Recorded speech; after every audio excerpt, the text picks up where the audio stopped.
Hello everyone, in this tutorial I am going to show you how you can install Python on your Windows laptop or PC.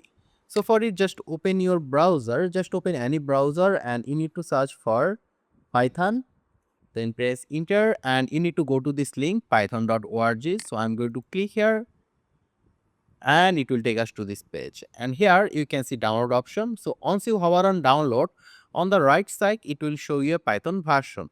So we need to click on this Python version, which is currently 3.14.3, and here you can see it started downloading.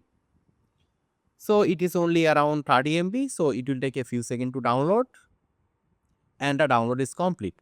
So when the download is complete, you just need to double click on this exe file and it will open something like this. Here you can see. So here you need to make sure that you have checked those two options over here. And after checking those two options, you need to check or you need to click on install now. And if it asks for a permission, just say yes. And there you can see Python is installing. And it will take a few seconds to install.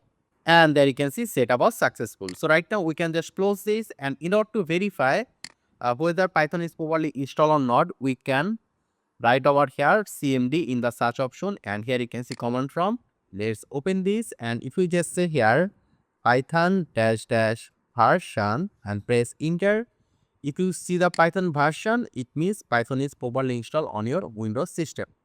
So I hope this tutorial was useful. Make sure to subscribe and I hope to see you in the future tutorials.